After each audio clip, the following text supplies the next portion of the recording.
Can we get a reaction? Though I've not seen that response from the UK Prime Minister, but if that is true, I think that is unbecoming of a leader of his status, because we understand that even Britain, where he leads, have respect human rights, respect rule of law. We are talking of rule of law in this circumstance. We are talking of the right of people to freedom of association, freedom of self-determination, and all that. Recall that recently, they say Britain was enmeshed in Brexit. We had people who opposed it. We had people who actually defended it. But at the end of the day, it was achieved, and nobody insulted anybody as to his right to do so. For me, it doesn't matter the opinion of the prime minister if actually the statement is coming from him. A Sunday will have right of self-determination. And I think what he's asking for is not outside the purview of the law, both locally and internationally. So it will be surprising seeing somebody of his status trying to vilify someone who is pursuing a legitimate cause. I think I am not satisfied with that response if actually came from him. Well, I'm surprised you said you've not heard this because yesterday the UK haven't had a conversation with the foreign minister of Nigeria. They actually just rubbished the petition. Going forward, how does this uh, translate with the Biafrans who are also agitating for self-determination? Because don't forget that UK stands as a security guarantor for Nigeria in the United Nations.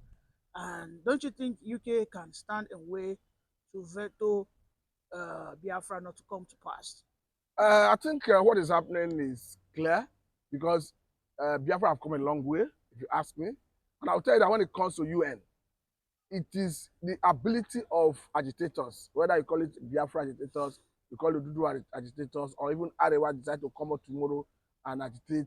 It is their ability to lobby at the international level because we are talking about diplomacy at this time around. I understand that sometime in the past, before Nnamdi Kanu was arrested, he was able to engage a lobbyist who was doing the business of trying to get the buy-in of the world powers. Currently, I'm aware that Samarepa already had a lobbyist based in Washington, D.C., who is equally doing the same job.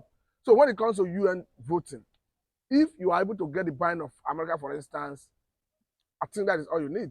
You will not need the whole nations of the world. Let us look at the issue that happened with America under Donald Trump moving their capital from Tel Aviv to Jerusalem. By all indication, that is to officially recognize Jerusalem as the capital of Israel. As we have it, there was a UN General Assembly voting where they voted against the idea of recognizing Jerusalem as the capital of Israel. Israel.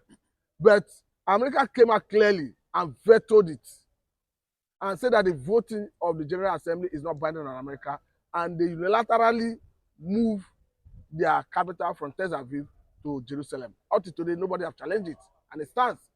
So in essence, what I'm saying is, if you're able to get a good lobbyist who is able to get American buy-in into your agitation, whether you call it Arewa, you call it Odua, you call it Biafra, of course, I think that is all you need. You may not even need the British because we understand the British interest in Nigeria, since they are the colonial master of Nigeria.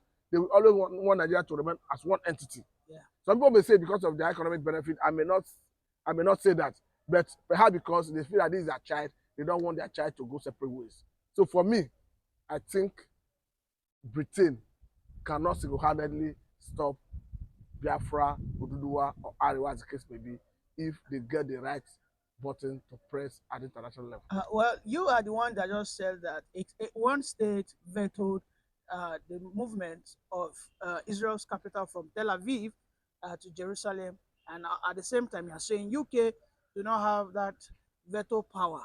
Well, let us talk about the Northerners. The Northerners are beginning to get worried. Just yesterday, a very famous sheikh said that the North must do everything to prepare for separation. However, that should only happen when they are almost ready. What am I trying to say? What I'm trying to say is the North wants to separate, but they don't want the South to go yet. They want to be viable before that happens. I mean, what kind of conditionality is that? You mean they not want to go, but they want to viable first. Yes, that's what they The are saying. They point say they is, want to go, but they don't want to go. They don't want the South to go now because if they are exposed, they're afraid. like So, I said yesterday, unfortunately, the North is feeding fat on Nigerian treasury. They are getting money at the expense of the southern part of the country. Record that, needless going into the elaborate part of it, we said yesterday that honestly, when it comes to revenue from oil and gas, is from the south. When it comes to revenue accruing to federal coffers from federal revenue service, is from the south. I think that has been established. And let me quickly say that the North should realize that just as they claim that every area, every strata of the society is blessed with natural resources. I may not argue that, but why are they apprehensive? Why are they afraid of being independent? Because as we speak, areas where you have gold in the north, you have mining activities going on daily basis. And we seldom see this money in national treasury. So they can harness it to develop their region. If it is being exploited by foreigners and is not coming to national coffers and the state governors are not doing anything about it, it's perhaps because they have alternative source of funding, which is coming from national treasury and money from the southern part of the country. So if you now say, okay, be independent, they will not fall back to that and be sure, and they will not ensure that those people who have been exploiting it, they will now bring their authority to sanitize the system so that they can leverage on it. So the argument of saying perhaps they want to get to a point where they will be financially stable before they succeed, or rather before they can accept regional system of governance, or maybe return to our old system of regionalism. regionalism. I think it's a weak argument. Because for me, it doesn't take you anything to diversify into agriculture. When you talk of agriculture, it has so many value chain. It's in different areas. You have livestock, you have crops, and when you come to crop, you have short term, medium term, and long term. Cash crop you can cultivate under 6 months, you start reaping it. They are bound. So what I was saying, they can grow cotton, they can grow wheat, they can revive all the fabric companies, Granite pyramids. that the old grammar pyramid that the North is known for. They can come back to all that.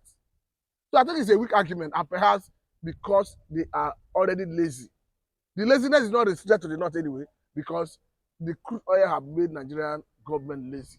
Nobody want to work, because if you see what happened in the oil sector, the government merely break all the society, all the country into oil blocks, invite oil companies to come and bid. And by the time they want to invest, federal government will not bring any money. They'll be waiting. At a point when they start exploring oil, that is where federal government will step in the name of NNPC. So the oil companies at the point where they want to start exploration. They start bringing all the equipment, all the investment. At this point, federal government of Nigeria will not invest. So it is when the oil start coming out, you see federal government through NNPC will step in to collect 60%. So federal government collects 60% across board from ExxonMobil, Chevron, Shell, name it, all major oil companies that is exploring oil in Nigeria. Are you sure it's 60% or 40%? It's 60, the oil company takes. So in all the process of trying to get the oil to start coming out, federal government do not invest any money. So they only wait and collect 60%. Mr. Matthew, this issue that North are seeking for the South to wait for them. For not to catch up, then maybe everybody can go their separate ways. Don't forget that these were the concerns of our founders when the Saudana didn't want Nigeria to gain independence. But the Awolowas, the Enahoro says, no, no, no, let us go. But the North were claiming that Nigeria is not ready, and most importantly, North is not ready for independence. And that we hurried to get the democracy, and today I don't think we can say that we have gained significantly from the democracy. Don't you think not crying out now for South to be patient for them to catch up. Not 100%, by the way, maybe halfway will, of course, guarantee the peace. Because if we separate now and it's not, the North suffer this insecurity, don't you think it will still flow into the southern region? No matter how we want to secure our borders, don't you think it will affect us on the longer? Because if you look at the Sudan issue, you know that they suffer from this. I think the North is not being truthful. I think the North is being deceitful. Because for me, there's no basis for asking for time. I'll tell you something. By providence, if you are residing in southwestern part of Nigeria, by providence, if you are residing in the southeastern part of Nigeria, by providence, if you are residing in the northern part of Nigeria, by providence, if you are residing in the United States of America, and provision of nature makes some natural resources available in your domain, domicile in your soil. You don't negotiate with someone on how to use it. Somebody did not need to come to you to ask you that this is how you use it. Because that place you are residing, by providence, the nature already made provision for what you need. So asking for time to continue leveraging on certain resources is cheating by all standards. Because if Britain did not amalgamate everybody together, will you now come from the north and ask the south, the oil you have in your backyard, give us a share of it without buying and buying it for use? So for me, I think it's a deceit, and I think they should get into their head that this is not your natural resources. You have your own natural resources, leverage on it. You're saying the oil is not the northern's natural resources. It is not. The condition that is regulating it, we are saying it's fraudulent. Because it was forced on Nigerians by the military. It is never a people's oriented constitution. Why did at a point they allow 13% derivative? It's because of agitation. Go to Niger Delta, you see the level of oil degradation in that area. And somebody will stay in the northern part of the country at the comfort of his home without facing any hazard associated with oil exploration. Just at the end of every month, he share money in the name of federal allocation. And you are telling me they want to wait until they develop their perhaps economy before they will be right for true federalism. I think it's cheating, and I think they should understand it from that angle. Finally, before I let you go, Mr. Matthew, Tinubu is said to return back tomorrow, and people are, propagating that he's going aggressively for cabinet reshuffle. Some people are saying he might probably sack the CBN governor who had failed to control the fluctuating exchange rate. I mean, if this happened, would you commend him for that? To start with, I think for me, Tinubu absence does not make any difference for me. His presence or his absence does not make any difference, because we have seen abysmal performance of his government, and whether he's on ground or he's not on ground, we have not seen any meaningful development in terms of the major area of governance. I'm talking about security and welfare of Nigerians. And he that want to fire people, the buck rests with him. We have not actually seen anything he have done for us to give him credit that yes, you have led us well. So for me, he did not move me. I do not see it as anything. So you're not excited? I'm not excited. He's not moving me because his presence, his absence does not make any difference for me.